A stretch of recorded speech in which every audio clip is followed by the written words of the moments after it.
And when you have a negative mold of that, that's what you put the fiberglass in. And that, of course, if you're following the process, gives you a hard plastic fiberglass core. You put the mechanisms in this fiberglass skin.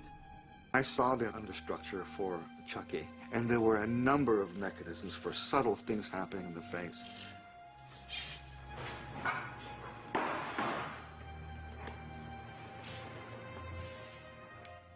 In one head, it could look sweet, and then it could instantly get angry, and and those little tiny features would suddenly become devilish. There's one puppeteer that just does the eyes. His job is to blink them, move them left and right, up and down, all that stuff, and that's it. Then you've got a guy that does the brows and the cheeks. You have another guy that just does the mouth. So he's doing the jaw with a mechanism that goes on his head. Maggie. Yeah, Aunt Maggie. They put an L-shaped bracket in the jaw, so we can do that movement. This is the most intricate head. We've put a test skin on it for now, just with some flesh tone on it. So we could practice with it. It's probably one of the most difficult things because Steve's got to coordinate jaw movement with lip movement to get him to pronounce A-E-I-O-U and all the vowels. I-O-U. And then he moves the lips with little joysticks with his fingers.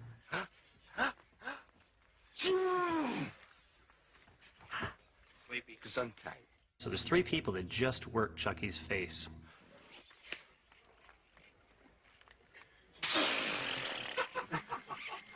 Did I get you wet?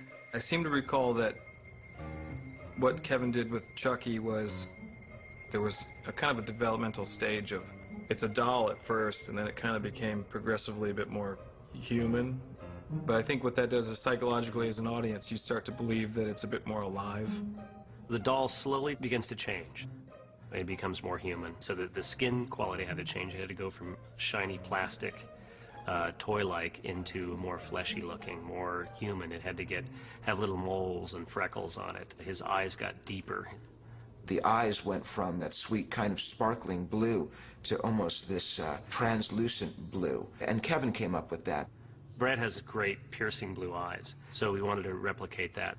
They immediately almost suggest something evil because you can almost see through the blue. We even talked about putting beard shadow on him, but we decided against that, go mustache or something, but we opted not to do that. It follows the line of thinking that we teach the special makeup effects students. What do I need to see to make me believe that what I'm seeing is really happening? So if you can give life to this piece of rubber, the impression of life is there. Within the makeup effects world, there is kind of a community of artists that are constantly kind of pushing the envelope for the majority of things. So you do different techniques. I remember being in Kevin's shop and being impressed by the work that was there. And I remember him showing us the walking Chucky. We had a servo puppet, and what I mean by that is it's little tiny motors that people use in radio-controlled hobby cars or boats or planes. We take those little motors and we put them inside, the body.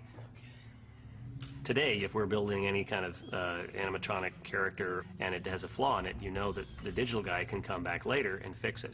Back in the 80s, there was nothing like that, so everything had to be perfect because it couldn't be fixed by CGI.